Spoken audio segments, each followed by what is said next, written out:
Hi, my name is Noel Davis with World Composting, and today we're going to do an update on the urban worm bag that I have. Now, I had a fruit fly issue and we loaded it up with bedding almost a month ago.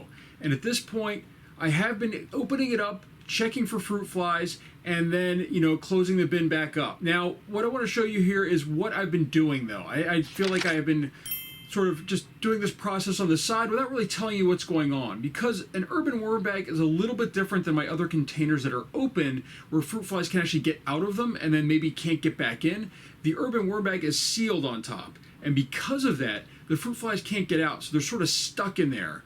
And that can be a good thing if they're slowly dying off, which I think they are, but it can also be a bad thing, as it means that there's nowhere for them to go to disperse where they might not meet another fruit fly, and then all of a sudden they don't lay any eggs. So there's more of a chance of them meeting another fruit fly in this system, because of the fact that they only have, let's say an air gap of 2 to 3 inches or something like that. So I want to show you what I've been doing, and then I want to continue on to show you what a fruit fly is. So I actually have a fruit fly that I have on a white piece of paper that we can look at, and I think with this camera I think I can zoom in pretty well to kind of take a look, and you can see what they look like compared to like a fungus gnat, which is really much smaller and really kind of a black. They have some more color to them, I feel. Now I don't know how long this one's been dead for. It actually was on a web, so I don't know if that's something where it's likely going to be maybe drained a little bit of color, but I figure we can zoom in and take a look at it. So let me show you now the urban worm bag and what I'm doing to prevent these from becoming an issue there. So let's go take a look.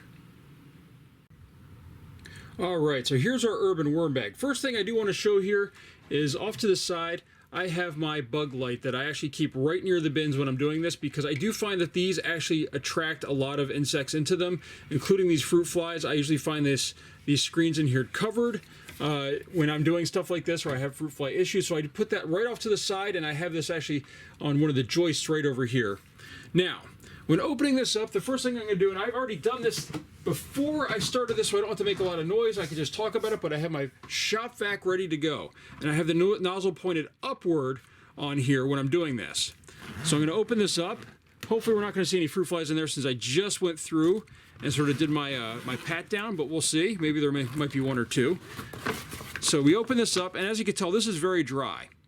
All right, and we've got a couple inches here on the side, maybe 3 to 4 inches. But what I do is I push down on everything, okay? And what I've found is that makes the fruit flies want to come up. They get kind of scared, I'm guessing, from the pressure, and they're going to come towards the surface. And then what happens is I have my shop vac here, and if I see one, they don't take off right away. They normally are kind of crawling around. You put your hand around it, they're going to climb up, and then I vacuum it up. But if you have your hand around it, you don't vacuum up all the bedding. And that's what I do to really control them. Now I did this, a couple times. I let this sit there for about a couple weeks, and then I did this like every other day to try to clean them out. And I was only getting maybe between 4 to 5, 4 to 8 of them maybe. Actually, here's one right here. We're just going to press that guy down right there, see if we can kill him before he takes off. But I didn't get a whole lot of them, so it's not like I'm getting a ton. But one of the big problems now is, now that I've pushed this material down, there's another air gap here, this inch space, and that means what I need to do is I need to add more bedding material to fill this space up. So I'm going to add even more bedding here to take this extra space up. And the reason why is, the idea is that you really don't want this extra space. You want to make it so there's no room for them to fly around in here to meet, to then dig down. You want to make it really hard for them to have more babies. So that's another bucket there that fits in that space. It shows you how large these bags are. Now, you might be thinking, oh my gosh, this is a ton of dry cardboard and everything, and it is. It's a lot of cardboard, it's a lot of paper in here, but this is a flow-through system. We're going to be able to dig down in here, load it up with food once this gets going, and we will be able to restart this no problem.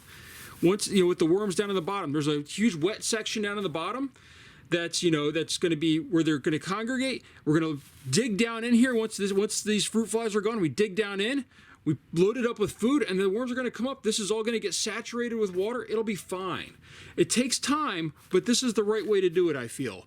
You just slowly, continually build this up with more and more paper, and that way there's Again, there's almost no room at the top, maybe a little bit of room, but not enough room to fly around in and find each other.